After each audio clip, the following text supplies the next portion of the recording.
Ladies and gentlemen, welcome to Talk Spicy. I'm Coach Gene Clemens. Thank you for joining me wherever you are joining me. Rate the show, comment, agree, disagree, but whatever you do, keep it spicy. 5-star ratings are appreciated. If you're joining me on the YouTube channel, make sure you go ahead and subscribe. Hey, listen, we understand the difference. We understand what it is, and we're not mad at you because of it. We just have to know that this is a situation where you're listening, you're taking in the content, but for some reason you haven't subscribed yet. If that is the case, please go ahead, hit that subscribe button. We really would appreciate it. I know that you have many options in the morning that you can do, and so I appreciate the people that take their 10, 15, 20 minutes on depending on how long I'm railing in the morning to come and listen to what I have to say about whatever it is I'm talking about that day. It doesn't go unnoticed, and I really do appreciate it. Happy Friday to all of you out there, and a happy Friday because you know we get back to the weekend. For you guys who do not, Friday isn't the Friday for you. My apologies. Happy Friday to you whenever your Friday is. But for the rest of us, Friday is usually the time for us to finish up whatever it is we had going on in the week and get into the weekend. And I have a very fun weekend planned for the Martin Luther King weekend. That includes tomorrow at noon being on the sidelines for the Blitz Border Bowl. I am not coaching.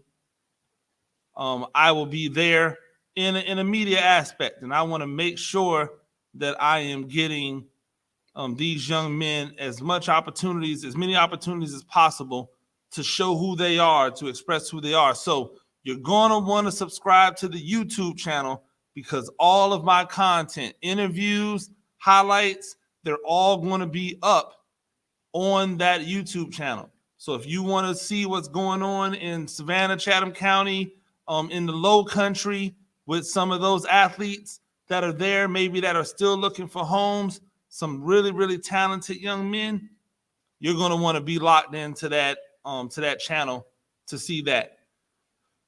I wanted to talk a little bit about the interesting story that we have with Jalen Hurts. And you got to stick with me a little bit because I need to set up the background. Jalen Hurts is a young man who grew up a coach's kid. I think that's important because when you are a coach's kid, you just tend to know the game better. You have been immersed in the game ever since you were small. And so it is not surprising that you know the game. You're a coach's kid. Coaches' kids know the game. I know that my son learned the game at a very young age. I know friends whose sons had an understanding of the game at a very young age. If you just look around at all of the coaches' kids, they tend to understand the game. They're poised. Coaches' kids tend to be poised because they've had it ingrained into them since they were a kid, since they were very young, that poise is more important than the turn up. But they also come with pressure because everybody expects the coach's kids to know football. Everybody expects the coach's kid to be good. Everybody expects the coach's kid to be poised. So when you're not, you get that much more scrutiny. And you feel bad. You feel bad from the scrutiny that you're getting, and you feel bad for your father who is getting scrutiny for having a son who isn't as adept at football as you would think a coach's son should be. And so a lot of those guys end up flaming out of playing. They end up flaming out as players. They end up walking away from the game completely because of the pressure to be something that they may not be. Jalen Hurts, a star in high school, graduates early, enrolls in Alabama, joins them in the spring. And in the spring, I watched the game and went, that dude's going to be the starting quarterback year one. He was fortunate enough to inherit Lane Kiffin in his first year. And Lane Kiffin designed an offense where he could thrive. And boy, did he thrive. Took Alabama all the way to the championship game. And contrary to popular belief, was not the reason that they lost the game. Then the next year rolls around, and he has another fantastic year. But Alabama has recruited this kid who is supposed to be the next great thing. This wonderkind who plays the game the right way, who plays the game the way the traditionals play the game, but has just enough athleticism to make you respect him. See, Jalen Hurts was the incumbent coming in, but Tua was hot on his tail. Oh, did I mention that they changed coordinators? See, a lot of people, me included, believe that the only reason that Jalen Hurts didn't win a national championship his freshman year is because Nick Saban decided to let Lane Kiffin go and take that job at FAU and not coach in the national championship game. So next year we get Brian Daboll. Brian Daboll, the same Brian Daboll that you see today with the Buffalo Bills, who has not figured out how to establish a run game in Buffalo, who has a quarterback who is the closest thing to Cam Newton I've ever seen and has not figured out a way to establish a run game in Buffalo. That dude tried to play Jalen Hurts like he would play Tua. Well, guess what's going to happen? Guess who's going to look better? If you have a game plan that's fit for one quarterback and not the other, then naturally that other quarterback is going to look better in that offense. And Tua looked better. Tua looked better in that offense underneath that guys. He didn't have to have that type of offense. Jalen Hurts didn't have as good a sophomore campaign as he did a freshman. Why? Because the game plan wasn't tailored to him the way it was tailored to him the year before. And that matters.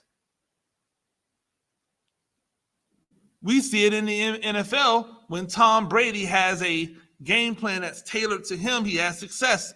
When he was trying to do that no risk it, no biscuit stuff that Bruce Arians was talking about, didn't look that great. Throwing a lot of interceptions. Still throws more interceptions now than he ever did in New England.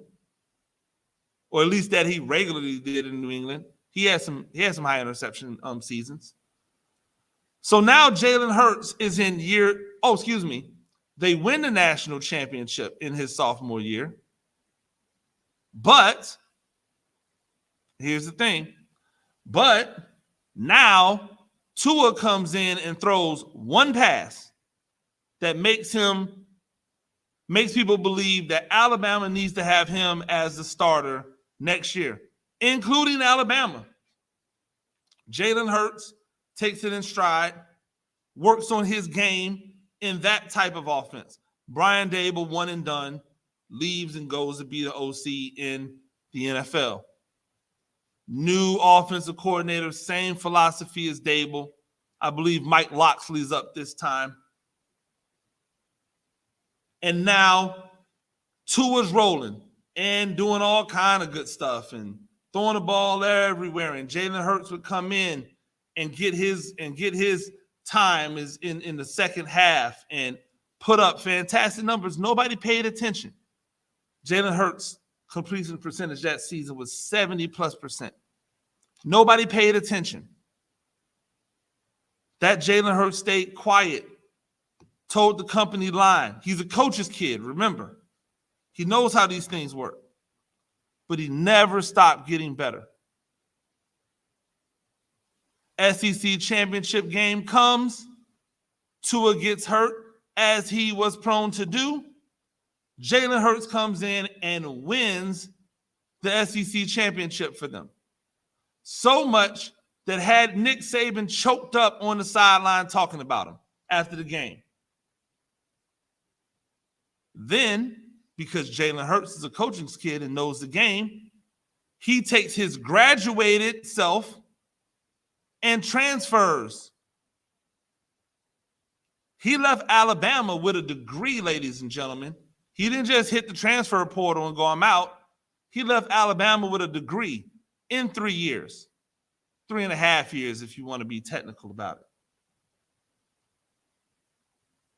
Went on to Oklahoma, immediately the captain, puts up ridiculous numbers at Oklahoma, is a Heisman Trophy candidate. And yet, when it came to the draft, this man who's been successful in 3 different offenses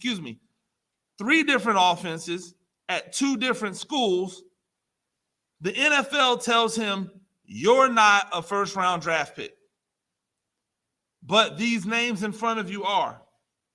Philadelphia sees the value in him, takes him in the 2nd round. Everybody kills the decision. Oh, my God, can't believe you wasted a 2nd-round pick on him. Look at Carson Wentz. He's the next great.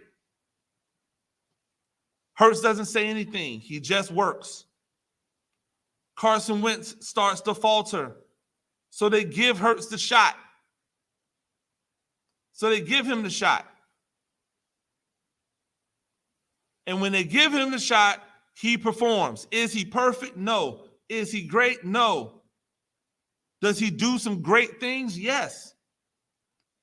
And everybody just says, nope, he's not the guy. Look, he did some good things. He put up some, but look at the record.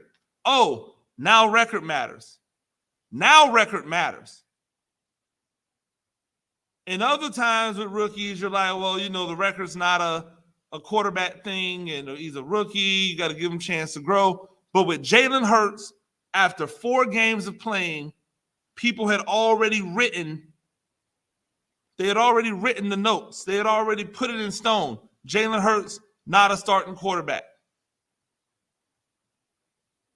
Fast forward 1 year later,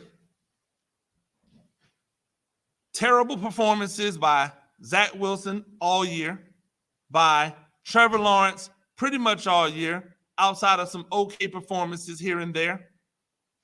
Mac Jones, mediocre. Right? Justin Fields, not great. Who else you got? So those performances, utterly bad or mediocre, none of them the book is written on yet. But Jalen Hurts last year in 4 games that he came in an offense that wasn't even designed for him, balled out, put up numbers, didn't win, and people said it was over. This year, he comes in, full season. He's the guy. The Carson Wentz stuff happens. He performs over 4,000 total yards. Who cares where they come from, through the air or through the ground or combined? Who cares? 4,000 total yards.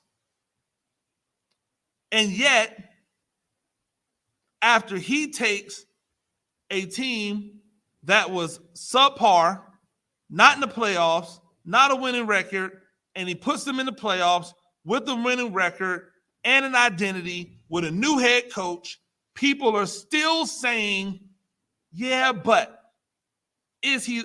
I don't know that with 3 first-round draft picks, Philadelphia doesn't address the quarterback position. I'm not making this stuff up, ladies and gentlemen. These are quotes.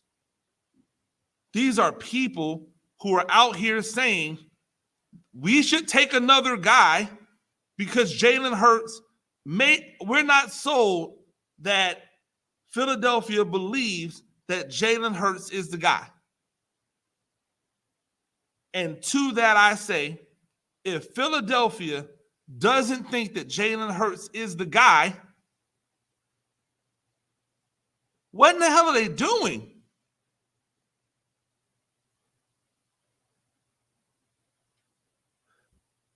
What are we trying to figure out when you have a guy who wins football games?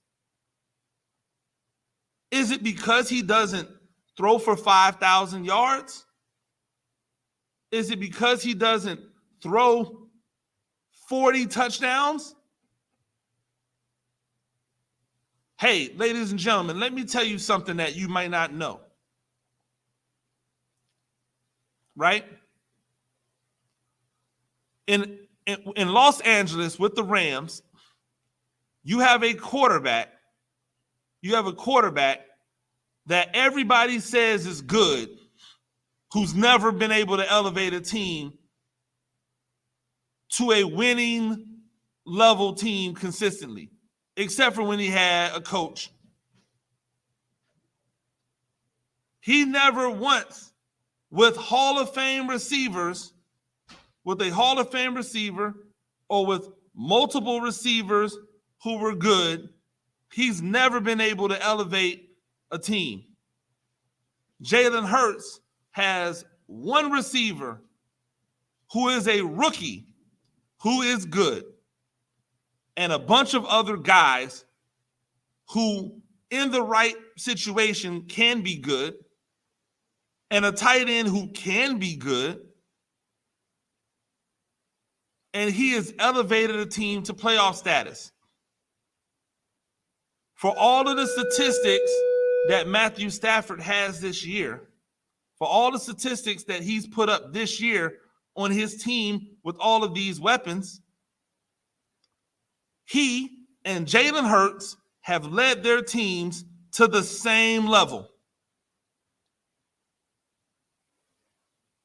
Playing in the wild card weekend. For everything that Matthew Stafford did this year, the Rams are no better than they were last year. We're talking wins and losses because apparently now they matter, or when they don't matter, but they matter in some people's case. Everybody tells us how great Justin Herbert is. Meanwhile, they don't give any credit to Pep Hamilton, who clearly made Justin Herbert into a star, because he made Davis Mills look like a competent NFL quarterback this year. Don't give any credit to him. Everybody keeps telling us how good Justin Herbert is, and yet that man on that team with all that talent, offensive and defensively, cannot elevate his team to the playoffs. Jalen Hurts, with all of his perceived limitations, has done it. And yet, you mouth breathers out there keep trying to give Philadelphia another quarterback. Jalen Hurts isn't good enough? Why? Because he doesn't throw the ball 50 times a game? Because he's able to get things done with his legs? Because he doesn't look like those guys that you love? What is it about this man that keeps making you people decide it's not going to be good enough? The same yous that tell us that Lamar Jackson isn't, and that the NFL is going to figure him out, or some other BS that you come up with to discredit. The same yous that now, after lamenting about Tua and how great Tua was going to be, now tell us Tua is not good enough. The same yous that tell us that that Tyler Huntley wasn't good enough to be drafted, and then we watch this man play quarterback for the Baltimore Ravens and be better than guys who were first-round draft picks.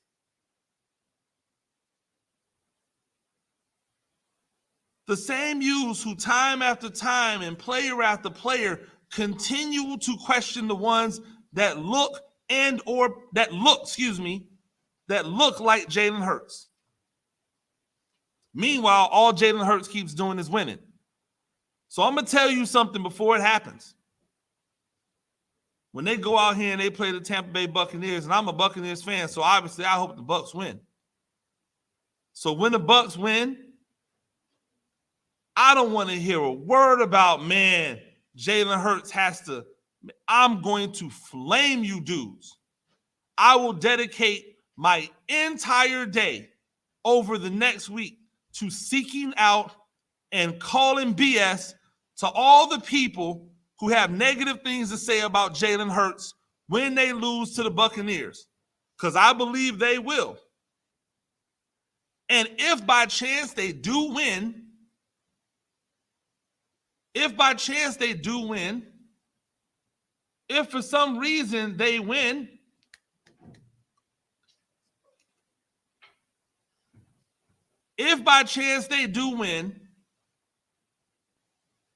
I don't want to hear a word about Nick Sirianni. I don't want to hear a word about Jason Kelce. It better be Jalen Hurts this and Jalen Hurts is that, and they found their guy, and it's a wrap, and they should give him an extension, and all of the stuff that you said about Carson Wentz when Carson Wentz got hurt at the end of the year and didn't even go. All of the things that you said about the other quarterbacks when they have one good season, you better be saying about Jalen Hurts. I promise you, I will make this my mission. I am so tired of the hypocrisy, the way in which these black quarterbacks are being covered just because you don't like their brand and you don't like the way they get it done. My name is Gene Clemens, and this is my Jalen Hurts manifesto. If you don't like it, stop listening. Ladies and gentlemen, that's Talk Spicy. I'm Coach Gene Clemens. We do this thing Monday through Friday. Rate the show, comment, agree, disagree. But whatever you do, keep it spicy. 5-star ratings are appreciated. And if you're joining me on my YouTube channel, like, subscribe. You know what to do. We'll see you tomorrow. Blitz Border Bowl. Make sure that you're on the channel. Until then, peace.